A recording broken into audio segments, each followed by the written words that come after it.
నమస్తే అన్న అందరికీ నమస్కారం. అమెరికా అధ్యక్షుడు డొనాల్డ్ ట్రంప్ సంచలనమైన ప్రకటన చేశారు. ఇరాన్ దేశం తమను వేడుకుంటూ ఉందని చెప్పి ఆయన తెలిపారు.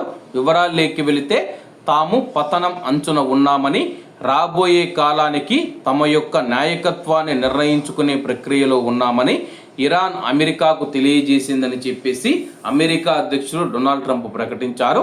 సోషల్ మీడియాలో ఒక పోస్టులో ట్రంప్ ఇలా రాశారు: ఇరాన్ పతనం అంచున ఉందని, తమ యొక్క నాయకత్వాన్ని నిర్మించుకునే నిర్ణయాలలో మేము ఉన్నాము, వీలైనంత త్వరగా హార్ముజ్ జలసంధిని తిరిగి తెరవాలని కోరుకుంటుందని చెప్పి అమెరికాకు చెప్పిందని, అలా చేయగలనని తాను నమ్ముతూ ఉన్నానని కూడా ట్రంప్ పేర్కొన్నారు.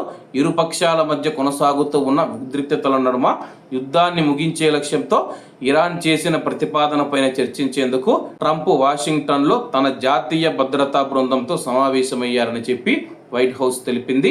మిడిల్ ఈస్టులో సైనిక ఉద్రిక్తతలు మరింత పెరిగే భయాల నేపథ్యంలో ఇరాన్తో ఉద్రిక్తతలను అదుపు చేసేందుకు దౌత్యపరమైన ప్రయత్నాలు కొనసాగుతూ ఉన్న తరుణంలో ఈ సమావేశం జరిగింది. అమెరికా ఆంక్షలు, సముద్ర మార్గాలపైన పరిమితుల ద్వారా ఇరాన్ పైన ఆర్థిక ఒత్తిడిని కొనసాగిస్తూనే సైనిక చర్యను తిరిగి ప్రారంభించే అవకాశం ఉందని కూడా సంకేతాలు ఇస్తూ ఉంది.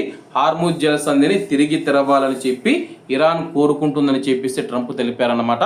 మరి అమెరికా ఎటువంటి నిర్ణయం తీసుకుంటుందో వేచి చూడాల్సి ఉంది. కాబట్టి అందరూ బాగుండాలి, అందులో మనం ఉండాలి. అందరికీ నమస్తే అన్న, జై హింద్.